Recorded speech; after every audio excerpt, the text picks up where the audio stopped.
In 2018, I was hired to replace an actor from the TV show The Sons of Anarchy. All right, we're here at day 4 of the GS Trophy 2016 Southeast Asia. Frankie and Go-Go. They're talking about killing them, sir. It's the morning of day 8, and our teams have ridden almost 2,500 kilometers. Welcome back to my channel. My name is Isaac Johnston, and I've been a freelance photographer and filmmaker since I think about 9 years ago. About 7 years ago, I was reached out to by BMW Motorcycles, and they said they wanted me to be the face of their campaign for a new motorcycle that was coming out. I think it was the GS 750. So I flew over to Spain with my brother and my cousin, and we shot this huge video commercial, and they interviewed me about what it's like to be a commercial photographer. A lot of people ask me, how do you decide what you want to do? I chase excitement. Just go live, do what makes you excited, do what makes you happy.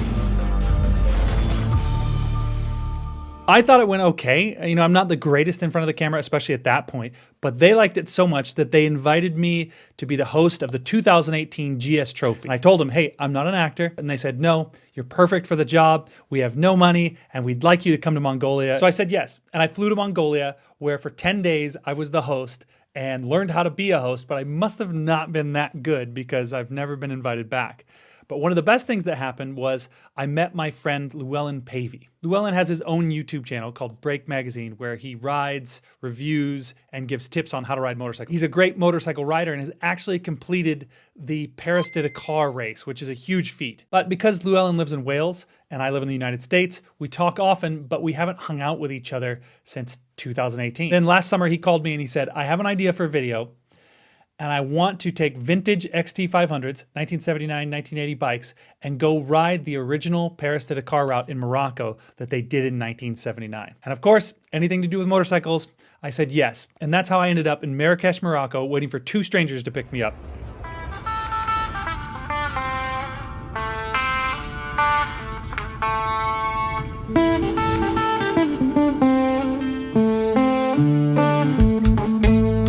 We drove over the Atlas Mountains, and about 4 hours later, we arrived at our Casbah, greeted with mint tea. The next morning, there was work to be done. There we go. Got it. You good? It's still attached to here. I don't know. How? I don't know how. I can't remember how. I've done it, certainly. There, just like that. These guys are riding across Morocco. These guys? Can't even change your front tire. That bike is clearly better, but it's also a loaner. So Llewellyn's gonna ride it because I don't want to crash it. He's the responsible party. Yeah. So this Llewellyn owns, and I'm fine wrecking his bike. Why not? Yeah. Tomorrow, pre-sunrise, we wake up and we start our first ride. It's gonna be sick. I can hear you. Doing a little comms test this morning. We're just about to take off. It's first day. First day nerves. Didn't sleep good last night. Yeah. 150 miles to go.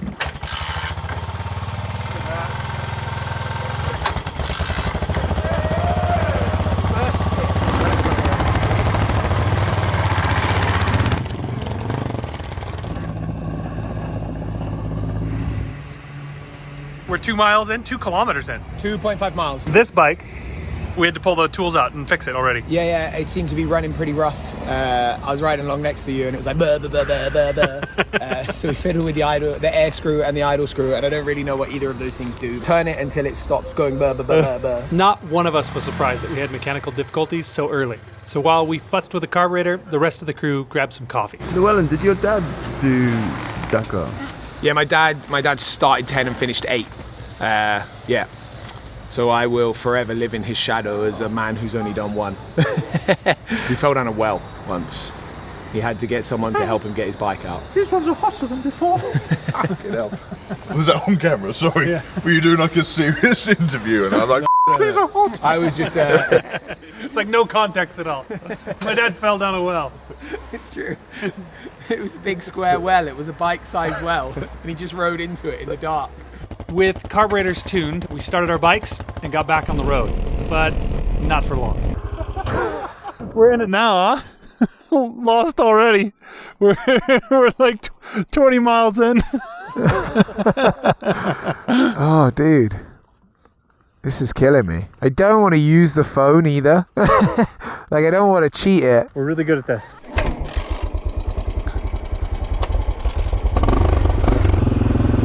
To the left. Hey! Dude, when we crossed that bridge, we should have turned into the village. Ah, 5 miles back then. An hour or maybe 2 hours had gone by, but we were back on track. When it doesn't quite make sense is actually impossible. There's no middle ground, is there? Even being lost in this country is fun, but now that we were found, it was even more fun.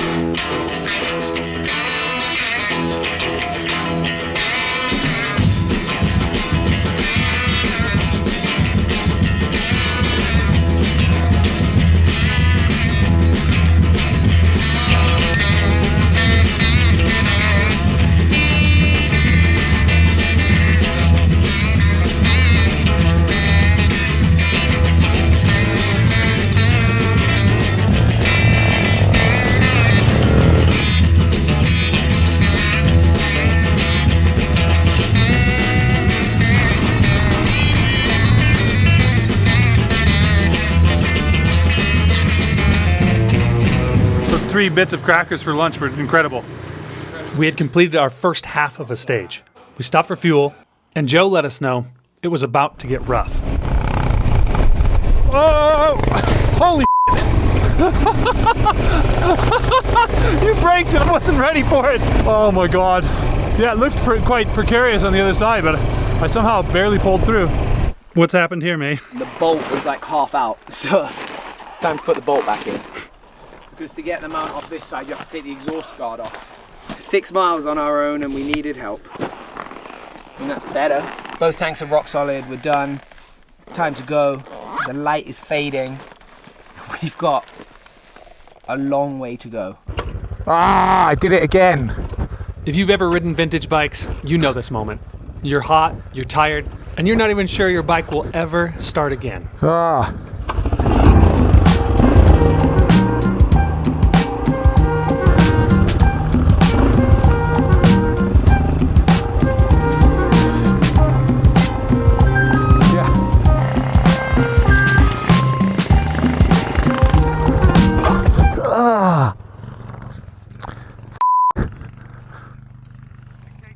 I just washed the front looking at the road book.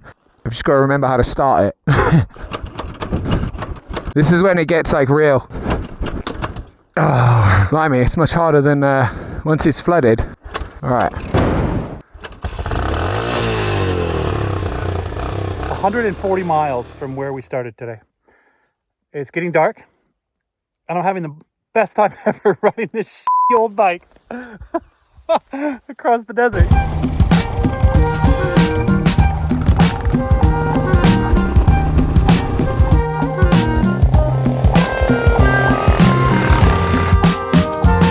Yeah, these bikes are really fun, but they are really shit. When I come into the G-outs, if I don't let my nose go in first, if I just like wheelie them like this, I case it, the skid plate hits the bottom, and then the whole bike jumps with both tires like this.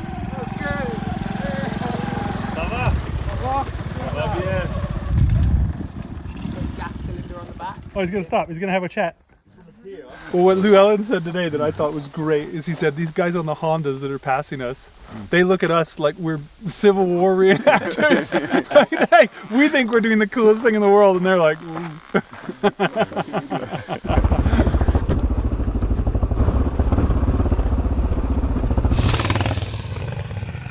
What time is it? Well after dark is the time. I don't know, some like 20 past 7, so the sun's gone down. We've just hit a tarmac road, pavement, and we're just gonna follow it in, I think. Go get something to eat. Call it a night.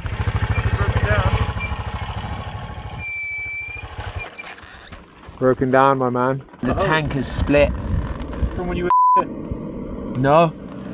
The other side I crashed on. I look and Luan's not behind me, and it's like the one time all day that I haven't checked for him every 10 minutes. And I pulled over and noticed that it was just running out of this seam down here. Maybe it was because it was a long day, but we were making some dumb decisions at this point. We hooked up the tow strap, it fell off. We hooked it up the exact same way, and that caused me to have to shift with my hand, going down the road at about 35 miles an hour. We did this for 12 miles. It wasn't great. Good job, dude. That was awesome. 182.4 is what I have, which is, that's insanely long for modern people on vintage dirt bikes, I think. I've never rode a vintage dirt bike over like 50, 60 miles. It's because you got on it, rode it down the street. Yeah, and you're like, this is good. I'm okay. That was the vibe I was looking for. I'm going home and having a coffee.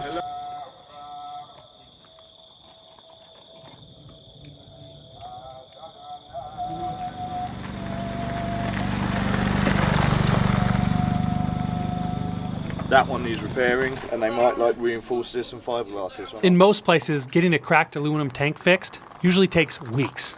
But lucky for us, we had ended our day in the motorhead capital of Morocco. And Joe said he knew a spot. Garage Sahara Zagora. Where's the tank gone? I don't know, I think they've taken it to a different workshop. Probably one with aluminum welder or something. I'm sure it'll come back in tip-top shape. Not only was this place good at fixing bikes, but they were great at hospitality and pranks. Which one? The American. The American, which one? Oh, this one you find in your bike. Find what in my bag? Take.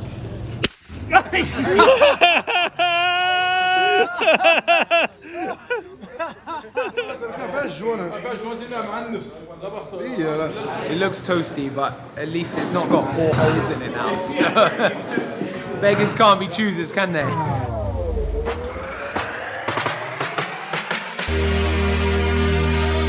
Oh, there's a camel fight going on.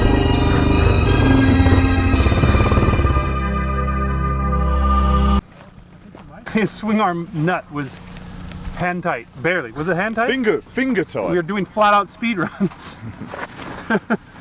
It was finger tight.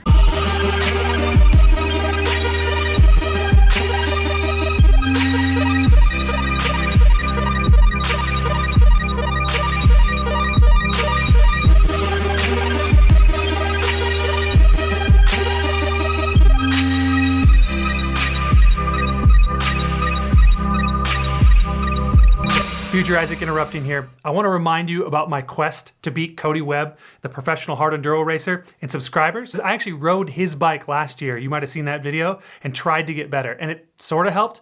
But really what I need, I think, is for him to train me. I reached out and I asked him if he would, and he said no. But I said, what if I pass you in YouTube subscribers? And he said maybe. I don't think he thinks this will actually happen, mostly because he's gained 2,000 subscribers in the last month and I've only gained 500, but with your help, I know it's possible. So hit that subscribe button and I'll learn how to be a better rider, and I'll make a video and you can learn how to be a better rider. It's a win-win. We're headed out. I think it's 160 miles today. I've lost one of my earplugs, so I've got an earplug in this side and toilet paper in this side. I'm feeling good. Like yesterday I felt a little bit beat up from the day before, but today I feel good. A little bruised on the inner thighs from gripping hard. But I'm excited. We get to do sand dunes today, which is going to be so sketch and so fun on these bikes. We'll see if it works. Have you guys ridden much sand before? No, not really. I did a trip in Mongolia once on GS's. And I did some sand, and that was fun, but those have like 7 times the horsepower of these bikes. And we did a little bit of sand last night as a test, and I had to go in first gear to even turn because you don't have enough power. Like in second gear, the bike just died. So, oh, it's gonna be, it might be stuck still out there.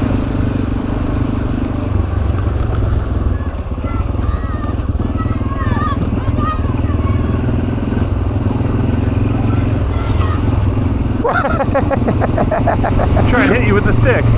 No, he's just waving it, but it's like slightly more deadly. As we headed hundreds of miles to the west, the tracks became rougher, sandier, and it felt like this was the Morocco that we came for. Near the border with Algeria, and look at this place. Oh my gosh, Lawrence of Arabia out here.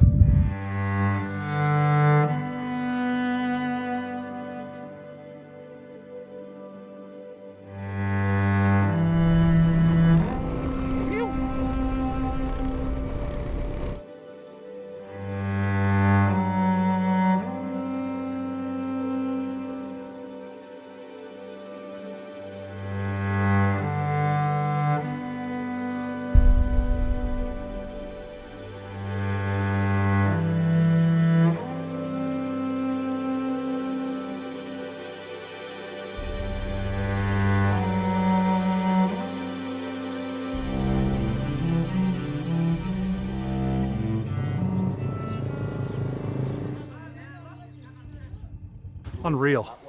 Super good time. Special wine edition fill up here. I'm almost out of gas. Turns out the sand in this old bike is fuel intensive. All sorted. America. Yo, not bad, American.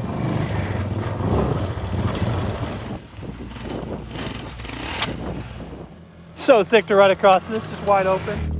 Llewellyn and I split. We're just looking over each other, just drooling at how cool it looks. Of all the clips we recorded, I feel like this one does justice to how hard it was to ride vintage bikes across the desert. You can see that I'm just struggling here. Obviously there's easier lines, but at this point I was feeling good on the bike and I just wanted to see what I could do.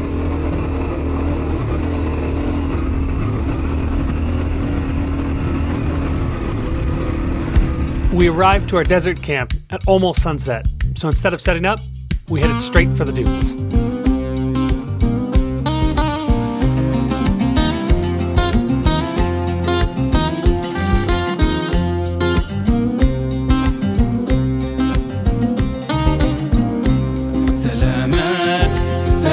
سلام سلامات سلامات سلامات سلام سلامات مدينة بيع سلامات مدينة ويل سلامات مدينة رول سلامات مدينة توريد سلامات مدينة مركال سلامات. It's scary at first, like you're just looking at this giant wall. You have an extremely underpowered bike, and then I got in there and it was actually easier than I thought. Oh God, it's good. I'm gonna fall asleep just dreaming of it, just thinking of the lines. Even in the moment, I realized it might have been one of my top 5 riding days ever. And it was on a vintage bike. And it was good I was hyped because the next morning we were up way before sunrise and headed right back into the dunes. Good morning from the desert.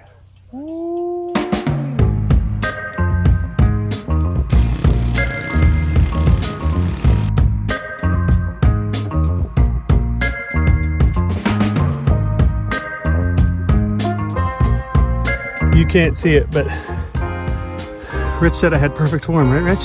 I did good. Yeah.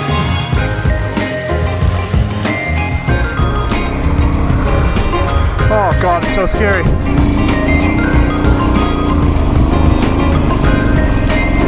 Good Lord.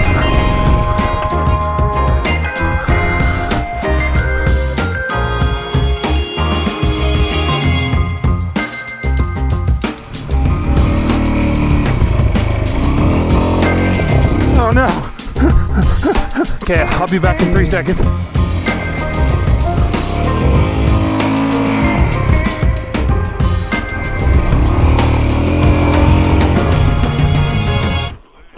Hey!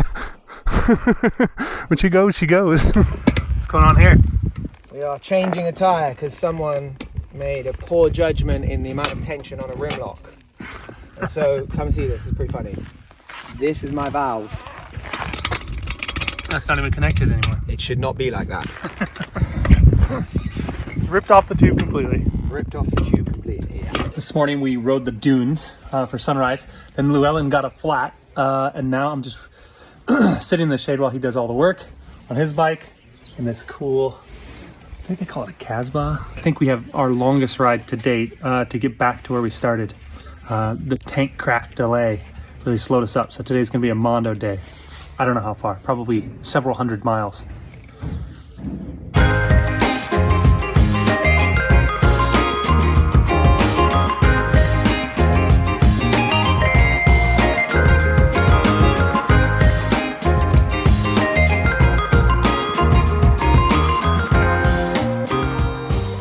We're just out here riding through the dunes, and I look down, there's a full-on watermelon patch in the middle of a Moroccan dune desert. I don't know if it's actually watermelon, but it looks like watermelon on the outside. Should I give it a taste?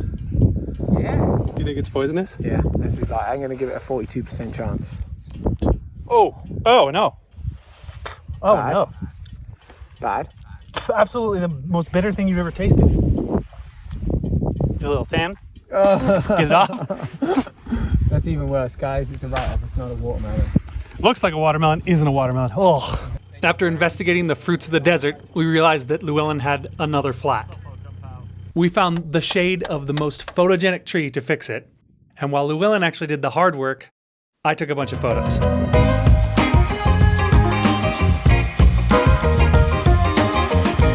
Some of my photos and a bunch by the photographer Rich Kurowski, who was also on the trip, will be featured next to an article I wrote for Vana magazine. I'll put a link down in the description so you can grab a copy when it releases very soon. Thanks to the entire support crew, Joe, Rich, Lucy, George for all your awesome footage, and Llewellyn especially for making this trip happen.